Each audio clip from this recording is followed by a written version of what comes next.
Hey everyone, welcome back to Alf's Mustang Garage.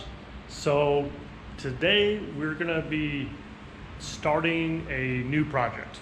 And the way I film stuff, I'm trying to do like a little different kind of thing where, I just kind of like to show you guys what we're doing. So we're gonna talk about it every time we work on it. We'll set it up on time lapse. We'll kind of show you, what we're working on and, the fun stuff. So what we're about to bring in is a 1969 Mach 1 R Code 428 Cobra jet car. And it's not going to go concourse, it's going to go more of a resto mod. It's getting a full frame from roadster chassis frame underneath the car. It's getting a stroker 429 build in there. It's going to go big block power, 5-speed from modern driveline TKX probably. But we're just starting on it right now. We're just going to bring it in. We're going to start the disassembly process, and then it's going to go get media blasted. We're going to see how bad the car is, do some fab work, body work, paint, the whole 9 yards. So today's video is just to get started on this project.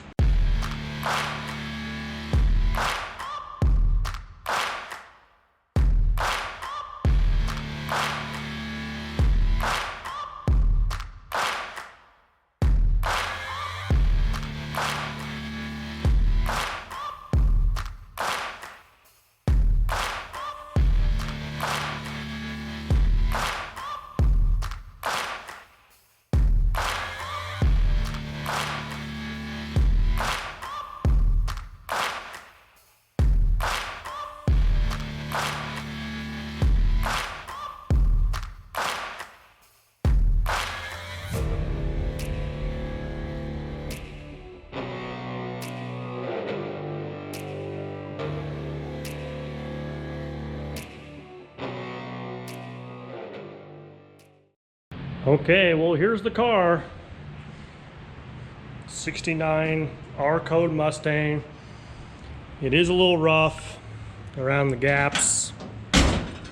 We don't know what we're getting into until we blast this car. But step one is to disassemble it, kind of see what we're working against. And the goal is to just make her square, make her strong, and last longer than she already has. So we'll set the GoPro up, we'll get her on time lapse, and kind of start taking stuff apart, tagging and bagging all the stuff, and we'll just get this started.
got kind of moving on that Mach 1 pretty fast. I kind of forgot to film an exit video as I'm kind of going through and editing. So anyways, we got kind of most of that Mach 1 kind of torn apart, and yeah, we're gonna move on to some fenders and some body panels and things like that, and kind of just make another video out of that portion of the teardown. But we'll just kind of like keep tearing it down and kind of do little segments and just kind of show you what we're up to. So anyways, yeah, if you thought the video was cool, give us a thumbs up. If you want to follow us along with what we're doing here, go ahead and subscribe to the channel, hit the notification bell, and we'll catch you next time.